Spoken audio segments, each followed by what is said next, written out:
E aí, meus amores, vamos hoje falar um pouco mais a fundo sobre estruturas vegetais, começando pela célula vegetal, tá? A célula vegetal ela vai ter algumas diferenças em relação às células animais. Vamos lá. Quais são as principais diferenças? Parede celular. Temos parede celular? Não. Precisamos? Também não. Por que a planta precisa de parede celular?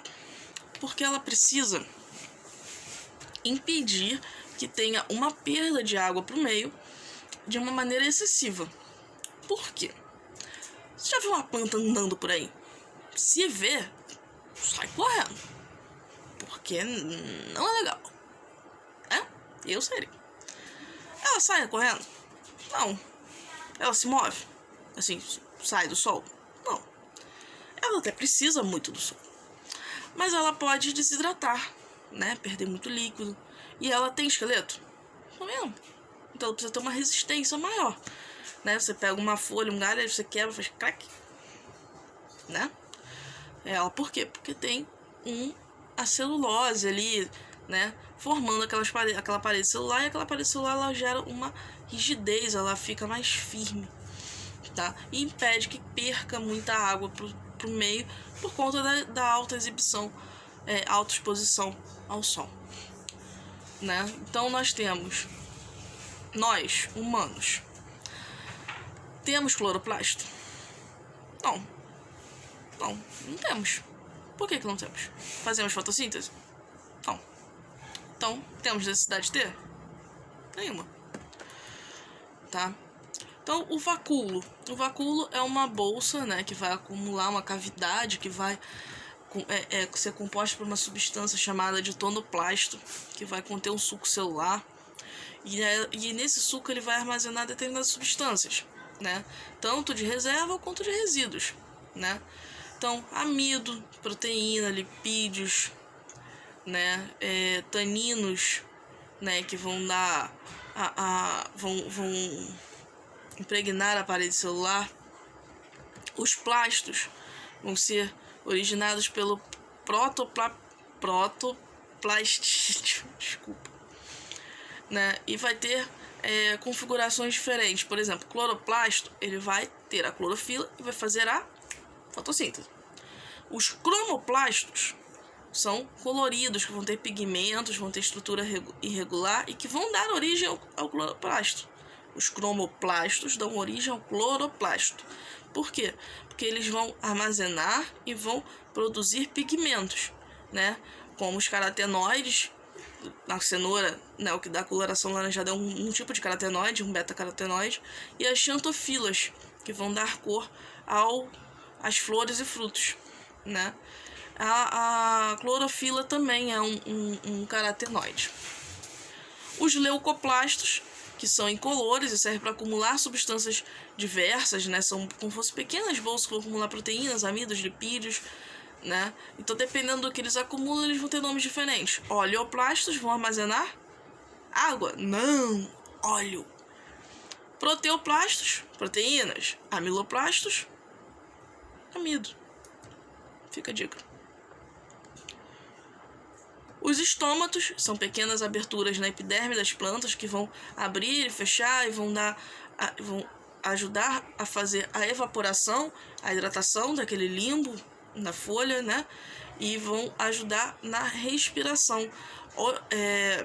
Estômato vem do grego boca. Então, é usado convencionalmente para designar tanto o poro quanto as células guarda. Vamos lá. Isso tudo está escrito, tá? Tipos de caule. Caule vai ser trabalhado para fazer a sustentação e em alguns casos ele vai fazer o armazenamento de nutrientes, tá? E eles vão sofrer algumas adaptações e vão mudar de nome de acordo com a sua função. Então, os caules aéreos, né, são os rastejantes, os trepadores, ou os eretos, né, que são rastejantes, vão pelo solo, né? Trepadores ou volúveis, plantas trepadeiras, né? Aquelas que ficam presas em outras plantas, ou tipo aquelas plantas que o pessoal bota em muro, por exemplo. E os eretos, árvore, ereto, assim, ó, né? Então, os rastejantes, temos o sarmento e o estolho, e os eretos, tronco, haste, estipe, como. Os subterrâneos, rizomas, bulbos e tubérculos. Rizomas são os ramificados ali. Tubérculos e bulbos são os que acumulam nutrientes. Os aquáticos, que são na água, né? E as outras adaptações. Gavinhas, aquela que faz uma voltinha assim, tem tipo no pé de uva, né? Na parreira, faz assim e prende em outra planta, prende em outra, em alguma estrutura. Os espinhos e os cladódios. Isso tudo está exemplificado aqui embaixo. Tá? Isso tudo está em anexo, em PDF bonitinho para vocês. Tipos de folhas. Então a gente vai classificar pelo limbo e pela posição do pecíolo. O que é limbo? A parte, né, achatadinha. Simples, o que o limbo não é dividido, e composta, que o limbo é dividido. Peciolada, com a presença de pecíolo, e peltada, que o pecíolo encontra-se preso ao meio da lâmina foliolar. Isso tudo está ilustrado aqui também. Céssio, que não tem pecíolo, e de acordo com as nervuras, aquelas ramificações que tem dentro da folha. Se ela é paralela, ela é o quê? Qual o nome? Paralelinérvias. Não consigo falar rápido. E se for ramificada, né, saindo do meio, peninérvias. Lembra de pena, assim, uma peninha, tá? Então você pode ter a gliaba, que é a superfície lisa, a pilosa, que tem tipo os pelinhos, a lisa, que ela é bem lisinha, bem, tipo quase cerada, e a rugosa, tá? De formato ovalada ou oval, codiforme, tipo, lembra um coraçãozinho, que bonitinho, elíptica, né? Forma uma elipse. Vamos lá. Tipos de flores e suas funções. A flor vai ser um órgão sexual que vai funcionar para fazer a polinização, tá? Então ela vai ser responsável pela reprodução das angiospermas. Grava isso. Angiospermas, tá? Questão de prova, sério. Funções das flores: gerar novas plantas, garantindo a sobrevivência das espécies, e dali vai gerar os frutos e as sementes. Então, nas flores, nós podemos dividir por algumas partes. O estame, que é a parte masculina, que vai ter o filete e a antera.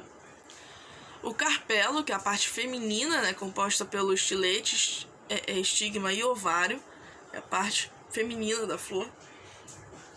As pétalas, que são folhas modificadas e coloridas, que têm a função de atrair os polinizadores, né, pela cor, pelo olfato. E as sépalas, que é a parte inferior, né, aquelas folhinhas verdes que vão sustentar a flor ali, tá? Gineceu e androceu. Gineceu lembra de ginecologista, é o mesmo origem, é a parte feminina. Então a parte feminina vai receber o nome de gineceu, que é formada pelos carpelos, né, que vão compor a parte feminina, né, que formam o estigma, estilete, antera, né? Isso é a flor completa. A flor feminina, ela vai ter somente o estigma e o ovário. E a flor masculina, ela vai ter o conjunto chamado androceu, que é a parte masculina, tá? Então as flores podem ser hermafroditas ou monóicas, que apresentam os dois órgãos da mesma flor, porém ela não se autofecunda, ela não consegue se autofecundar, ela reconhece, né, se acontece a fecundação acidental e não fecunda. As dioicas, que apresentam órgãos masculinos e femininos juntos, tá? Tipo mamoeiro. Juntos não, masculino e feminino separados. O mamoeiro, nós temos a flor masculina e a flor feminina na mesma planta, Desculpa, falei besteira antes. Presença dos elementos florais. As flores completas, que vão apresentar cálice, corola, androceu, gineceu. E as incompletas, que vão possuir a ausência de algum elemento. Tipo, uma vai possuir estame ou pistilo, mas não vai possuir os dois. Ou não vai possuir os dois. Alguma estrutura vai faltar. Polinização direta. Quando acontece na mesma flor, tem algumas plantas que têm essa capacidade, mas a grande maioria não, né, que é autopolinização. A indireta, que é a polinização entre flores da mesma planta, masculina e feminina, tipo mamoeiro. E a cruzada, com flores de plantas diferentes. A abelhinha veio, pousou aqui. Tá, pegou o pólen, se alimentou, foi, na outra planta, pousou. Caiu o pólen da pata no gineceu. Fecundou. Tá? Curiosidade. A presença de flor ou fruto protege a semente. É uma das principais características das angiospermas, que por sua vez são vasculares, pois possuem raiz, caules e flores. As gimnospermas são plantas que possuem flores e sementes, porém suas sementes são nuas, não tem fruto, tá? Elas não ficam envoltas pelo ovário desenvolvido, não ficam em volta pelo fruto. Show?